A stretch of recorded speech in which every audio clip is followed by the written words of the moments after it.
at the dump station. Brian, talk to me. Just warning you. Talk to me. This white camper might be brown. So normally they've got the threaded male end that connects onto here, but that doesn't happen here. So what's going to happen is we're going to just have to go like this and go like this. Oh, so we can, no. I mean, so you go. Nope. Come on. What do I do? Well, so you put your mouth on it. Just kidding. I don't think that's much better. Oh, the whole family's coming out here. This isn't right. Hi, we're the Kelly family. Living our normal suburban lives became dull. So we bought an RV and have been exploring America. And now we're living classy. Hi. Hi. Hello. Hello there. We are here at Caprock Canyon State Park in Quitiquo. Quitiquo. We don't Somewhere. know. We don't know exactly how to pronounce it, in Texas, in the Panhandle. And we are just about to head out. We stayed 4 nights. And we arrived on a Friday evening, and we are leaving. And it's Tuesday. On a Tuesday. So we wanted to do a quick review of this state park. So we're going to talk about all the things. Yeah, what are we going to start with? Well, we can start with facilities. This will go quick. So there's one water Communal pod. for the water and electric sites, because there's one campground that has water and electric, and there are bathrooms. And I'm not gonna lie, they on the outside, if you're downwind, It was pretty bad. No, not pretty bad. It stank. You think driving by a dump station, it's times 10. It was stinky. Those prairie dogs, I don't know how they do it. Yeah, it's surrounded by a bunch of prairie dogs, which are so cute.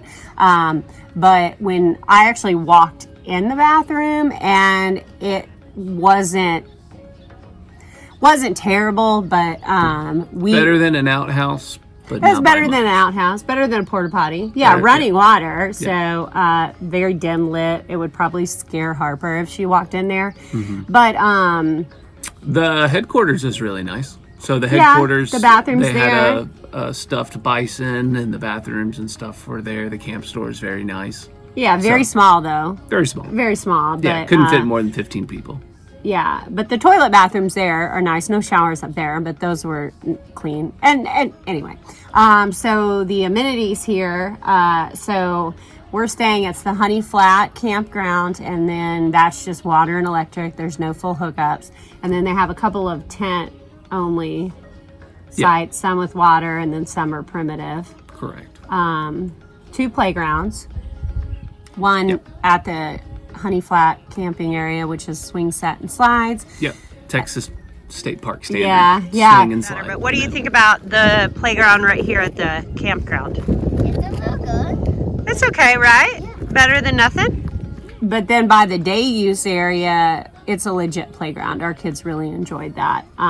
It was a nice playground. They've got over by the day use area, picnic tables, grills. They have a lake. Really like the amenities. Like, why don't you talk about some of the hikes here? Because I think for the state parks, for Texas state parks, I felt like this is the 3rd largest state park in Texas, but there were a ton of hikes compared to, I feel like, other state parks we've been to. Yeah, and a lot of loops. You know, you can make it an out and back if you want, but I did like that there were loops, and you got different experiences doing the loops. You know, so yesterday we had done the upper north prong going into Fern Cave and then coming back on Haynes Ridge. So on the first part, you got to go in between the canyons, the canyon walls, outside of the flies. It was a pretty good hike.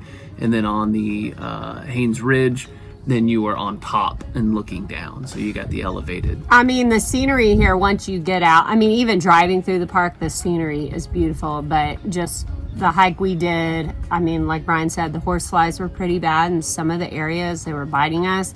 But, I mean, just beautiful scenery you can do.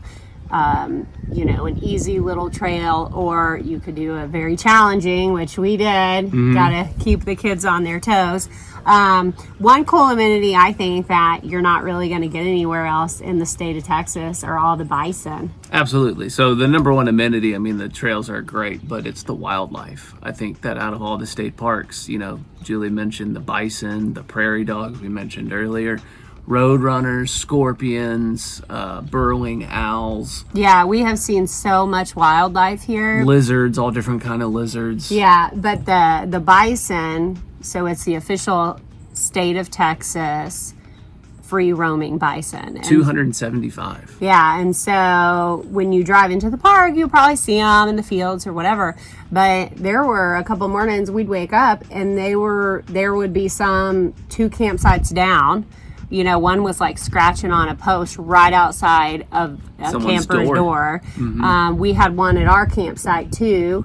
And, you know, just keep a safe distance. But then we did the trail the first day here. We tried to do the a lower trail. upper prong or southern upper prong. Yeah, and we're walking along and we see a big bison and he just plopped right down in the middle of the trail, and so we waited for a while, but he did not move. After 20 minutes, that wet spot was cool on him, and so we had to turn around. Yeah, so but anyway, that's just like been so cool. It's just a totally different experience. We're in the Honey Flats campground, which is, I believe, the only site for RVs or campers. Yeah, I think we so. are in site 25. 25 has been a wonderful site. It's very spaced out. It's very kind of private. I mean, outside of, I think that's 27 across from us, but there is a lot of sagebush and trees. But all the campsites are still, so you can see them there, but their back campground site is over there. And they also have the wood fence because you do face the west. But outside of that, you get the fire pits. You get a pretty decent covered picnic bench that we're sitting under right now. That's paved. The actual site itself is like the pavement, so at least it's not gravel. But you get the pavement, and it does seem to be relatively flat. So Level. Level. It does seem to be relatively level. The wide open spaces have been good. Some of the spots, it looks like, though, are right up against each other, so that would maybe change some things. We're right on the path to go to the little playground area, which is nice for the kids, but then that also takes away from some of your privacy. But it really hasn't been a lot of people walking by. No, not too much. And one thing I would say is on all the interior spots, it does seem that there'd be already kind of like a walking trail to the playground if you got an interior site. So let's talk about our cell phone service. So normally at state parks, it's hit or miss, but we have AT&T and we've had good service. We've been able to download videos, import do airdrops, photos and stuff like that. So we've been able to stream on the hotspot, and you know, I think it's all been well. It's nice. And even on some of the hikes we did, I was getting phone calls, and it's like, oh. Yeah, that was kind of different. Yeah. All right, so again, location, we are in Quitiqueu, Quatico, don't know again how to pronounce it, but a little town. They've got a bison cafe in there that seemed to have good reviews. We didn't eat there, but they had good reviews. And then there's an Allsup's gas station. It's got your basic essentials. That's where you will go for firewood. So the camp does not do the traditional state park firewood donation box. So you will have to go there, and I think it was like $9 or $10 for some mesquite firewood. So we're about an hour and a half from Palo Duro Canyon, so we're south.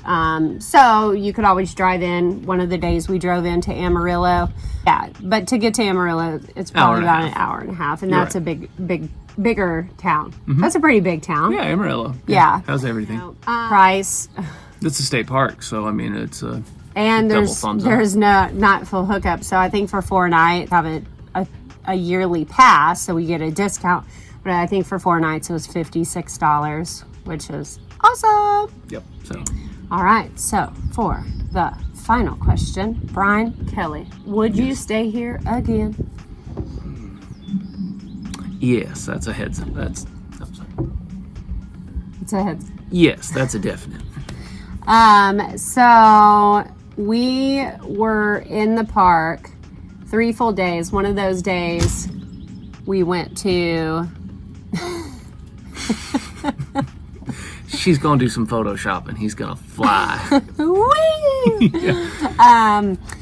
One of the days we spent our day in Amarillo, but we feel like we didn't even do half of what's in this park. No, there's still plenty to do. There's Plenty. other trails. There's a trail that's connected to the campground canyon rim we could have done. The Yeah, cave yeah. that you could have gone through. Yeah, I mean, I this feel like is- we've done maybe a third. Yeah, and I think too with all the wildlife, I feel like every time you would come here, you would probably get a different experience just because Why would that be? what are you going to see? I don't know. Well, they're I wild. could, That's what I was looking for. well, okay. Right? They just do what they want. Right. That's true. They are wild. Anyway, so yeah, we would definitely come here again, stay here again, and it's been great. It's been super. Super. Now let's go to the dump station. Oh yeah, Brian gets to dump all the doo-doo, baby. All right, on that note, we're signing off.